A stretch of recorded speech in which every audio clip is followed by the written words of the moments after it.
The Rule of Transformation by JumpingJackFlash.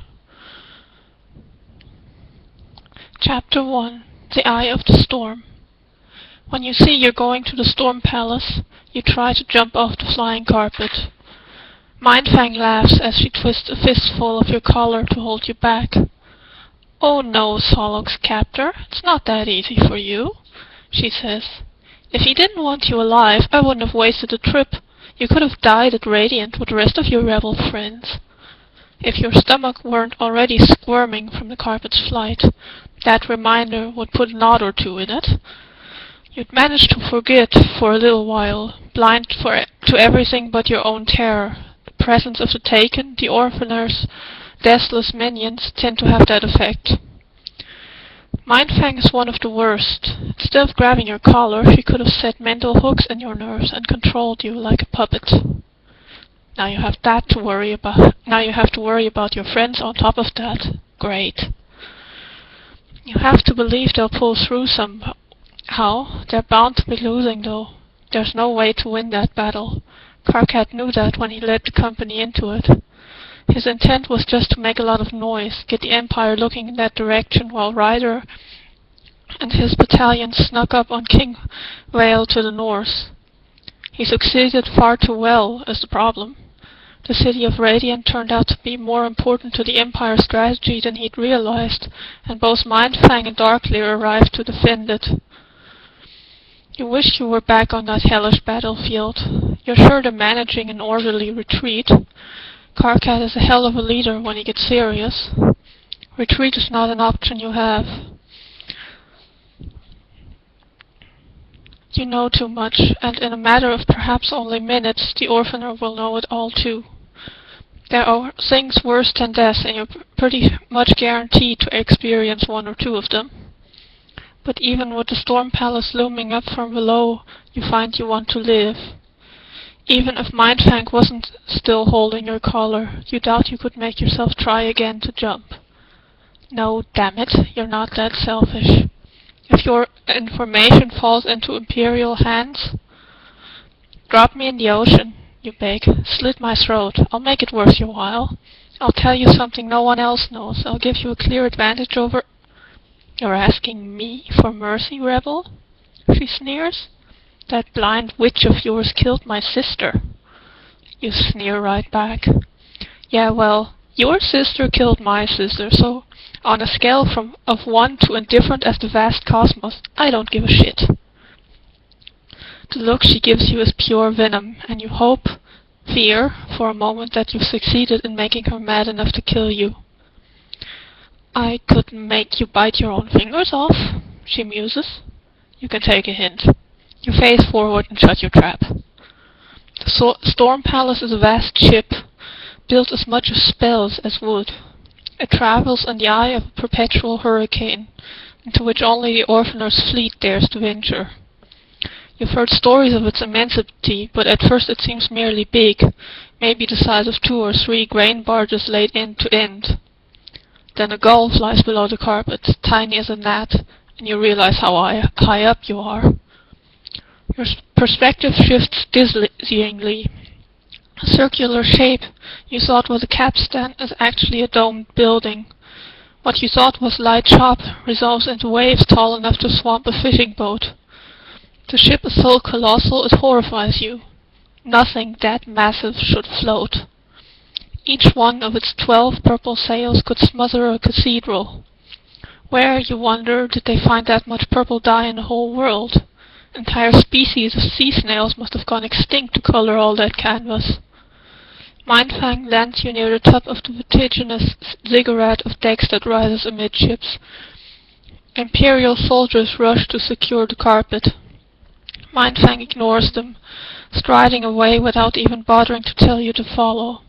She doesn't really have to. You know that if you tried to run, she'd stop you, and this time she wouldn't do it by catching your collar. You dog her heels through corridors as high and wide as those in any land-bound palace. Cloths of gold hangings and amethyst lamps suggest you're in the Orphaner's own residence. So much for hoping you might be turned over to ordinary torturers for ordinary questioning. You like tweaking the orphaner, you try desperately. I know you do.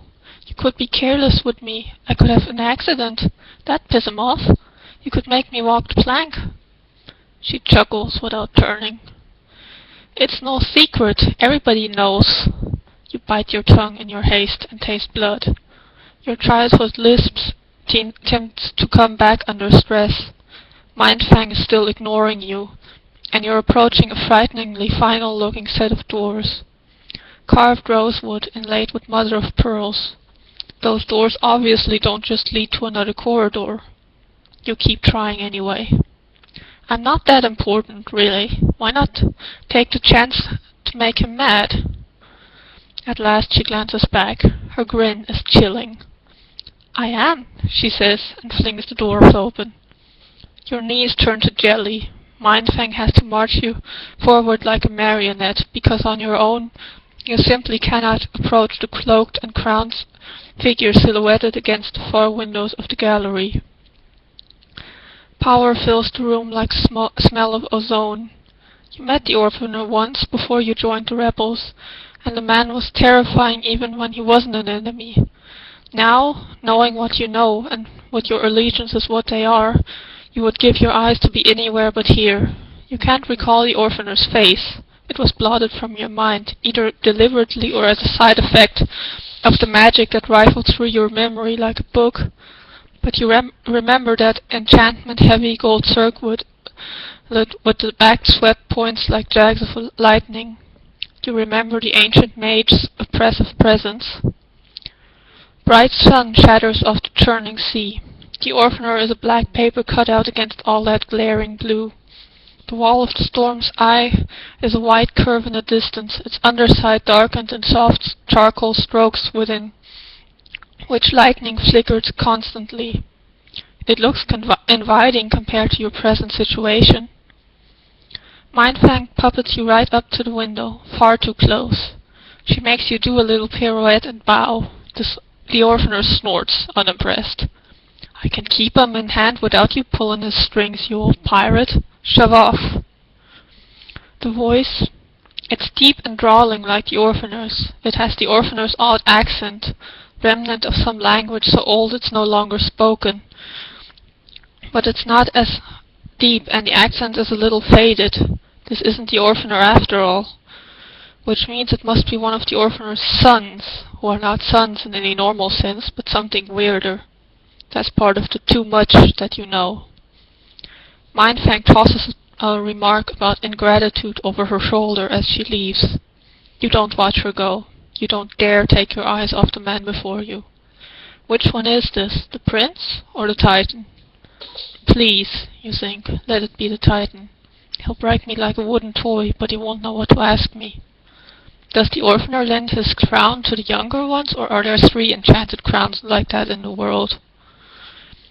So this is the man who wrote such pretty little romances about my father. The crowned figure sneers. You sure quit in a hurry once you met him. Bit disappointing, ain't he? You have to swallow twice before you have enough spit to talk. Not quite the word I'd use. The man at the window dismissively waves a long, pale hand. Your eyes are beginning to adjust.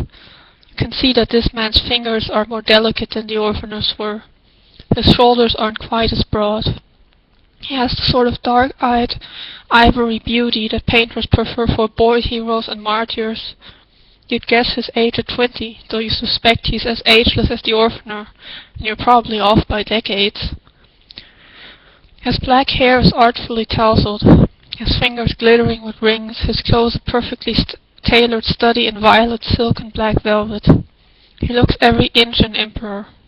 You have a suicidal urge to ask him who he's dolled up for, considering he'd be knocking folks flat with his aura even if he dressed like a bum. Well, I didn't bring you here to mock you about your crush on Dad, even if it is funny as hell. I'll come straight to the point, Solok's captor. You were the rebel spy master. Now you're mine. Your heart sinks, the last little way that's left for it to sink. Not the Titan, then. The Titan doesn't recruit defeated enemies, he smashes them. You sure as hell need one, you grumble, because this is not how you turn an agent. My answer is no. Now what?